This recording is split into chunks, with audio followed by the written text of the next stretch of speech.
Hey, what is up YouTube? Welcome back to another show. Thank you guys so much for tuning in. We're going to talk about different things today and what is happening in our country. And I've got a ton of stimulus check information that is actually happening, the most up-to-date information that you need to know about.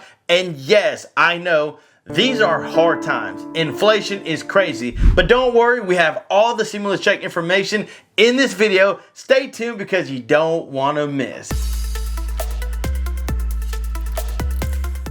So guys, let's dive on the screen. Let's get some information going out. I don't want to hold you too long, but if you can, smash that like button for me and let's get started. So we're going to be jumping on the screen, showing you all this information that is happening and what is Joe Biden and his administration doing. Let's find out. And Senator Marco Rubio posted a 2-minute reaction video on Twitter.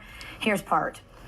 30 FBI agents in a high-profile raid over a documents dispute. A documents dispute, by the way, that's not new to this administration.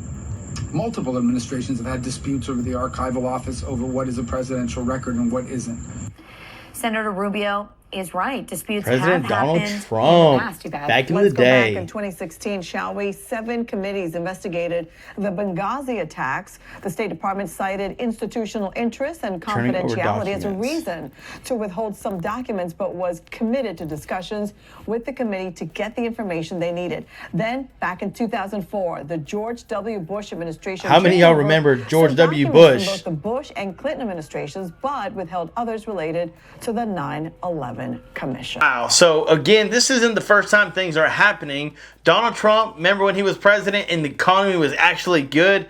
Yeah, now they're raiding his house. A ton of agents, like this guy murdered somebody, but it's over some documents. And this is something that, of course, the Biden administration is pushing just because Donald Trump is a threat. I'm just saying. But let's dive into our other video and let's kind of see what they're talking about. New developments this midday in that unprecedented FBI raid of former President Donald Trump's main home in Florida. Is crazy. ABC News has learned that this isn't the first time federal agents visited that estate. ABC's Faith Abube has the latest. An extraordinary and unprecedented scene at former President Donald these cops Trump's are Mar-a-Lago surrounding his property in house. Florida. Wow. FBI agents Monday executing a court-authorized warrant at the former president's private residence. Trump and his family were not at the home during the raid. That's probably a good Eric thing. Trump on Fox News. 30 FBI agents, actually more than that, descend on Mar-a-Lago, give absolutely, no notice, go through the gate, start ransacking an office. Trump himself seen in New York ignoring shouted questions, but confirming the raid in a statement saying his property was under siege and that the agents even broke into his safe. Wow. Sources tell ABC News the raid is part of the investigation into allegations Trump improperly removed presidential documents, including classified material from the White House when he left office, a possible violation of federal laws. The National Archives referred the case to the Justice Department after retrieving 15 boxes of material from the Mar-a-Lago residence in January, some of the documents allegedly torn up. Trump and his top Republican allies furious about the FBI raid, without evidence, accusing the DOJ of being weaponized, even though Trump appointed the current FBI director. That is to try to politically harm and intimidate their political opponents. That's it. That's what this is all about. Legal experts say that's the before truth right receiving there. approval for the search warrant, FBI agents would have had to prove to a federal judge there is probable cause a crime or crimes had been committed and that evidence was in the home. To send this kind of FBI team to the former president's home, there has to be something more than just a Presidential Records Act violation. They have to know something that we don't know about yet. And both the FBI and DOJ have declined to comment, and now Trump allies are calling for an investigation into the DOJ and FBI.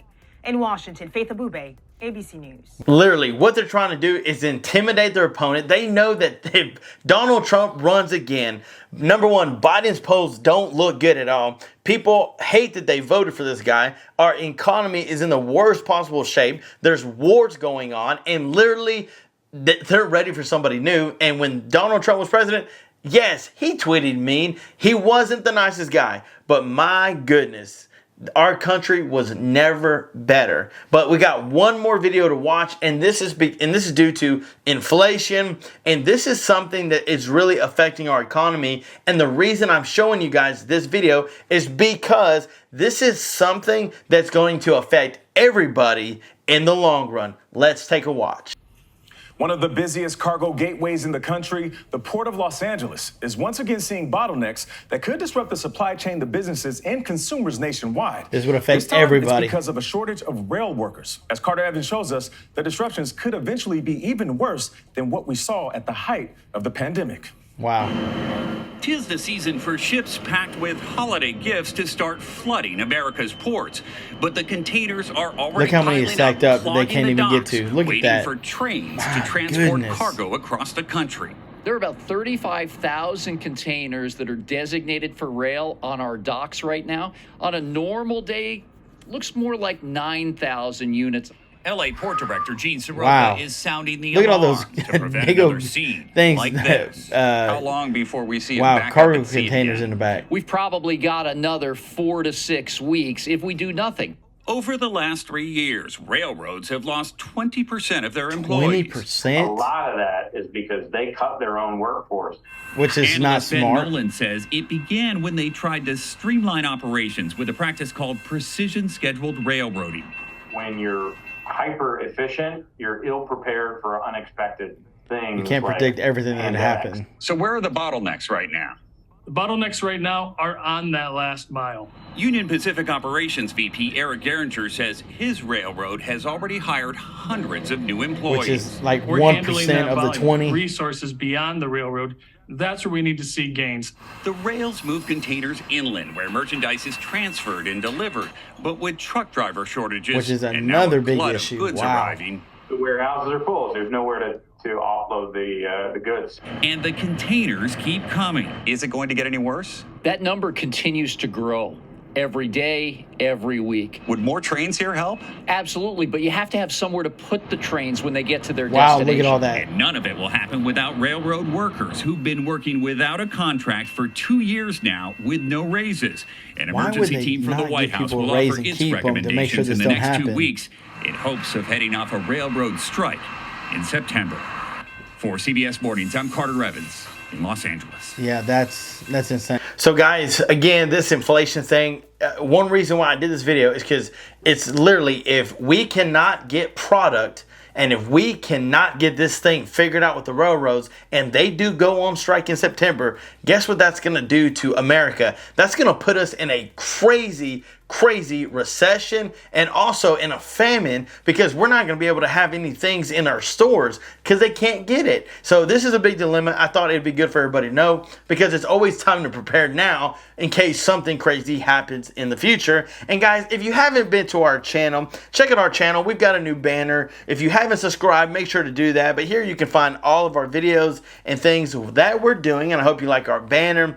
And then guys, let's dive on to the information that is that you came for, that's going to help everybody out. So stimulus update, these cities are offering up to $1,050 due to high gas prices. And no, it's not California. They may be one of them, but there are other cities and states that are actually helping their residents out. So if we look down on the screen, the national average price of a gallon is still high. It's still around $4, down from $4.75 a month ago, which is a big relief. But there again, so many people are needing help. So which states are actually going to give up to $1,050? Well, we know California with their general inflation relief checks of $1,050 per family, okay?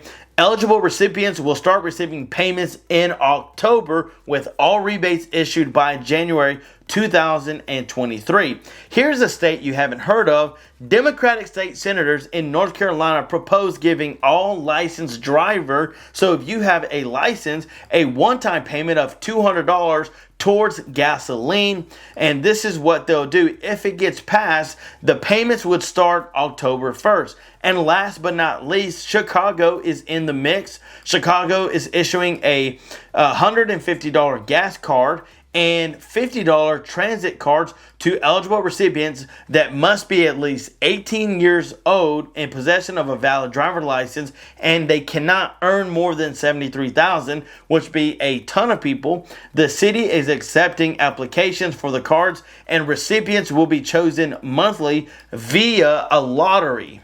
So there you have it. You've got California, North Carolina, and Chicago who are doing things for their residents, and they're trying to get their payments out by October. So they're wanting to go ahead, push things forward, get it approved, and get people taken care of. And again, this is a big relief for residents who are looking for some help to put gas in their car, and not only that, but to put food on their table, because if you can save money on gas, that money can go to putting food on the table. Guys, thank you so much for tuning in. You've been amazing. I appreciate every single one of you. I hope you continue to have a great day. Be safe. Know that I love you. And until next time, I'm John Miro. Peace.